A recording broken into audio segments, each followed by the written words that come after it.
विठ्ठलजी धोत्रेंची लेक आणि रामजी सुभेदार आंबेडकरांची सून हाय. डॉक्टर भीमराव आंबेडकर यांची अर्धांगिनी हाय म्या. या देशाचे उद्धार करते माझे साहेब विलायतेला लई मोठे शिक्षण घ्यासनी गेले म्हणे. साहेब लय शिकले पण म्या बाई एवढानीच राहिले.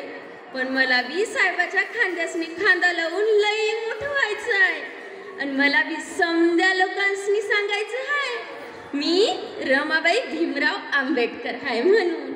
एकदा बोलता बोलता म्या साहेबासनी म्हणलं, साहेब माझी एक शेवटची इच्छा आहे साहेब, मला पंढरपूरच्या विठ्ठलाच्या दर्शनाला जायचं आहे. साहेब माझ्यावर खळखळत्या समुद्राच्या पाण्यासारखं ओरडलं आणि म्हणालं, रामू तू बोलतेस तरी काय?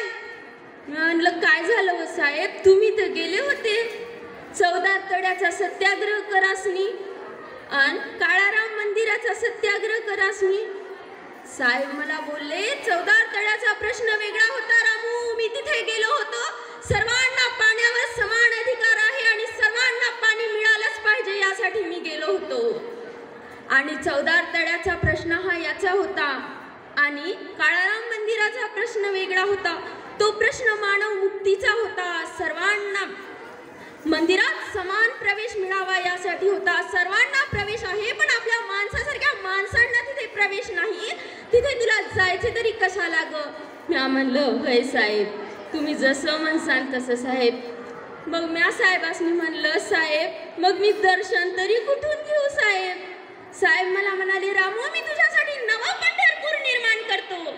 अगं तिथे सर्वजण येतील, बसतील आणि सर्वजण आपले दुःख घेऊन येतील आणि स्वातंत्र्य समता आणि बंधुत्वाच्या मशाली घेऊन जातील.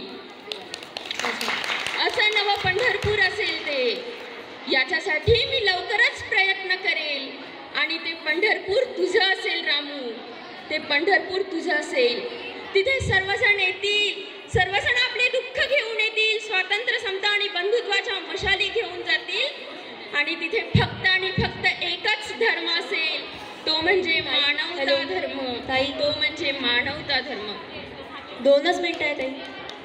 होय साहेब, तुम्ही जसं म्हणसान तसं करतो साहेब, पण आता काही माय जास्त जीस नाही राहिले. मला त्रास लय वाढत चालला साहेब. आता फक्त माझ्या यशवंताची मुकिंदाची काळजी घ्या साहेब आणि तुम्ही या देशाचे लय मोठे घटनाकार व्हा साहेब, लय मोठे घटना